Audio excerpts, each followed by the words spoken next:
ఎప్పుడు ముఖ్యమంత్రి ఉన్నా కూడా చంద్రబాబు నాయుడు గారు ఈ ముఖ్యంగా సీమకు ఈ రాయలసీమ వాసి అని చెప్పుకోవడమే కానీ రాయలసీమ వాసి అని చెప్పుకొని రాజకీయంగా అతను లబ్ధి పొందిండొచ్చేమో కానీ ఈ రాయలసీమకు మాత్రం ఎప్పుడు ముఖ్యమంత్రి అయినా కూడా తీవ్రమైన అన్యాయం కూడా జరుగుతూ ఉండేది కూడా అందరూ కూడా గమనించేటారు గతంలో కానీ ఇప్పుడు కూడా.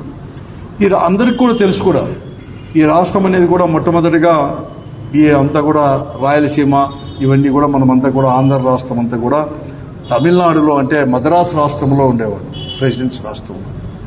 తర్వాత ఈ భాషా సంయుక్త రాష్ట్రాలు అని చెప్పి ఏర్పడిన తర్వాత మళ్ళా కూడా హైదరాబాదు విలీనమైన తర్వాత ఆంధ్రప్రదేశ్ ఏర్పడినప్పుడు అప్పుడు వచ్చేసి శ్రీబాగ్ ఒప్పందం అని చెప్పి పెద్ద మనుషుల ఒప్పందం కూడా జరిగి ఒక క్యాపిటల్ కానీ రాయలసీమకు ముఖ్యంగా, ఎందుకంటే ఆంధ్ర రాష్ట్రం ఏర్పడినప్పుడు కర్నూలు రాజధానిగా చేసుకున్నాం కాబట్టి అది తీసుకున్నాం కాబట్టి లేకపోతే హైకోర్టు అయినా పెట్టాలని చెప్పేసి కూడా ఆ రోజు శ్రీబాగ్ ఒప్పందం కూడా చేసుకున్న విషయం కూడా అందరికీ కూడా తెలిసిన విషయమే. కానీ ఇన్ని సంవత్సరాలు కలిసి ఉన్నప్పుడు కానీ మళ్ళా కూడా జరగలేదు. కానీ జగన్మోహన్ రెడ్డి గారు ముఖ్యమంత్రి అయిన తర్వాత మొట్టమొదటిగా కూడా అన్ని ప్రాంతాలు, ఎందుకంటే రాష్ట్రం అనేది కూడా విడిపోయింది. ఇప్పటికే ఒకతూరి మద్రాసు రాష్ట్రంలో నుంచి కూడా ఒకతూరి విడిపోయాం. అలాగే మళ్ళా కూడా ఆంధ్రప్రదేశ్ ఏర్పడి మళ్ళా తెలంగాణ కూడా ప్రత్యేకంగా ఏర్పడింది కాబట్టి ఇవంతా కూడా ఈ తారతమ్యాలు కానీ లేకపోతే ప్రాంతీయ అభిప్రాయ భేదాలు లేకపోతే ప్రాంతీయంగా కూడా మా ప్రాంతం అభివృద్ధి కాలేదని చెప్పేసి ఇవన్నీ కూడా భావాలు భవిష్యత్తులో రాకుండా ఈ రాష్ట్రం విడిపోకూడదని చెప్పి అన్ని ప్రాంతాలు కూడా 3 ప్రాంతాలు కూడా అభివృద్ధి కావాలని చెప్పేసి ఏకైక లక్ష్యంతో కూడా ఈరోజు కూడా 3 రాజధానులు అని చెప్పేసి పరిపాలనా రాజధాని కానీ శాసన రాజధాని మరి ముఖ్యంగా సీమ ప్రాంతాన్ని అంతా కలిసి కూడా న్యాయ రాజధాని అని చెప్పి పేర్లు పెట్టినా కూడా ఇక్కడ కూడా కర్నూలు కేంద్రంగా తీసుకొని రాయలసీమ అంతా కూడా అభివృద్ధి చేయాలని చెప్పి ఇండస్ట్రీస్ ఇవన్నీ తీసుకొని రావాలని చెప్పేసి కూడా నిర్ణయించడం. దాంట్లో భాగంగానే హైకోర్టును తీసుకొచ్చేసి కర్నూలులో కూడా తీసుకొని రావడం ఇవన్నీ కూడా చేయడం కూడా జరిగింది.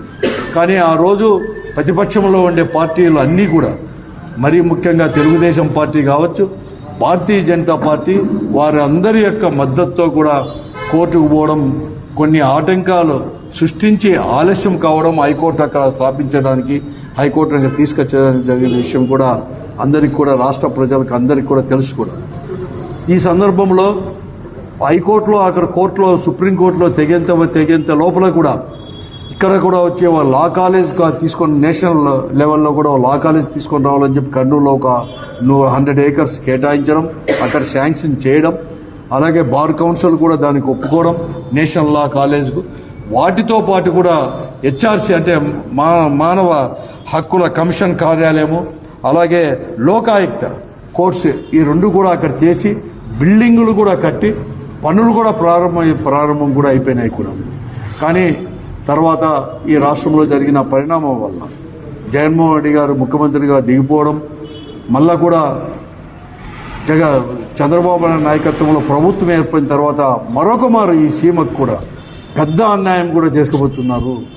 ఈరోజు హెచ్ఆర్సీ కానీ లోకాయుక్త కోర్టులు ఇవన్నీ కూడా వెంటనే అక్కడే తాడేపల్లికే తీసుకొని అంటే అమరావతికి కూడా మళ్ళా కూడా తరలించాలని చెప్పి చేయడం నిజంగా కూడా చాలా తీవ్రమైన అన్యాయంగా కూడా ఈ సీమకు కూడా మేమంతా కూడా పరిగణిస్తున్నాం. ఇది ఇప్పుడు కానీ పెద్ద ద్రోహం కూడా ఈరోజు కూడా పెద్ద ఎత్తున కూడా ద్రోహం చేసినట్లు ఈ ప్రాంతానికి కూడా. ఎందుకంటే రాయలసీమ ప్రాంతం అనేది కూడా అభివృద్ధి కావాలంటే వీటితో పాటు కూడా ఇండస్ట్రీస్ ఇవన్నీ రావాలి. అవి కొత్తగా తీసుకొచ్చేదాన్ని పోను ఇవన్నీ కూడా అంతా కూడా తీసుకొని పోవడం అనేది కూడా పెద్ద ఎత్తున కూడా ఈ ప్రాంతానికి ద్రోహం చేసినట్టు.